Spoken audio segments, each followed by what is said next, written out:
You're going to have more Chinese women than ever looking at the possibility of meeting and marrying a foreign life partner. This is something before that confused a lot of Chinese women because there wasn't a tremendous amount of exposure to the West and meeting men from America, for example, foreign men in general.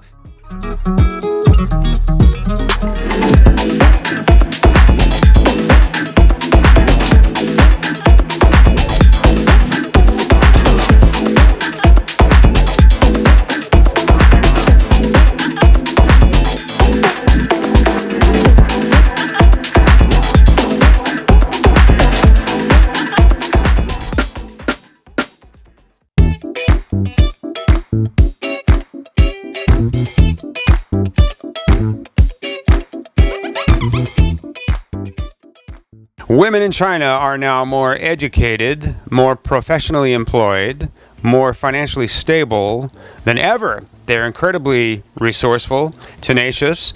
They find opportunities and make the most of them, and many of them are living really happy and productive lives, which, of course, is what we would expect.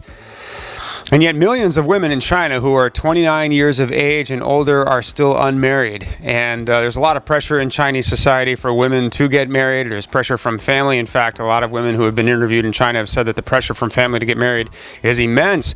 And if that weren't bad enough, there's pressure from the Chinese government who occasionally sends out literature and rhetoric and messages to Chinese women as a whole to put away your career goals and settle down and get married and put the motherland and your husband and those kinds of things before your own personal dreams and desires. It's a very, very interesting message that women in China are receiving. You can see the paradox, right? You can see that Chinese women are now thriving on a level that they've not previously been able to achieve. And yet, in the middle of all of this, they're still surrounded by 34 million more Chinese men than Chinese women. Isn't that remarkable, guys? We talk a lot about the population disparity in places like Russia, where the women outnumber the men by 13, 14, 15 million or so, according to some estimates. Here in China, you have 34 million more men than women in China. And yet, a lot of men in China will chronically undermarry, meaning they want to marry women who haven't achieved the kinds of financial status, professional status, and independence that Chinese men have achieved. They want to marry below them or beneath them economically and financially and such. So this is something that's very, very important to Chinese men, and it's driven by some of the chauvinistic messages that are put out by bodies of the Chinese government, which are telling women to be okay with that and to put others before yourselves and get married, darn it,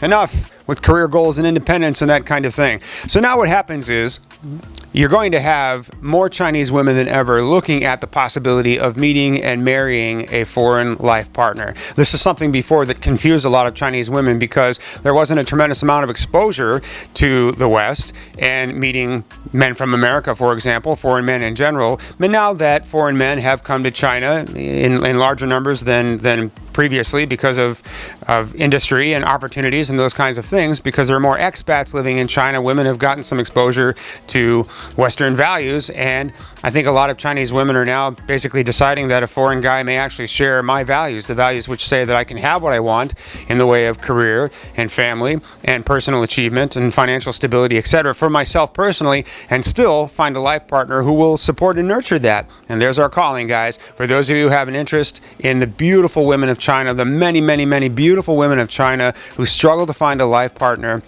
and just use the search engine and check out the many, many profiles that we have of these incredible women. What's also nice about the women from China, a great number of them are obviously in that so-called Shangnu category. They're 29, 30 and older. So a lot of you guys who have told us you're interested in meeting women in their 30s, maybe women in their 40s, you'll find some incredibly beautiful women in that age bracket in China, in Shenzhen and in Chongqing. Keep in mind, guys, that I think we're one of the last companies out there that does romance tours to China.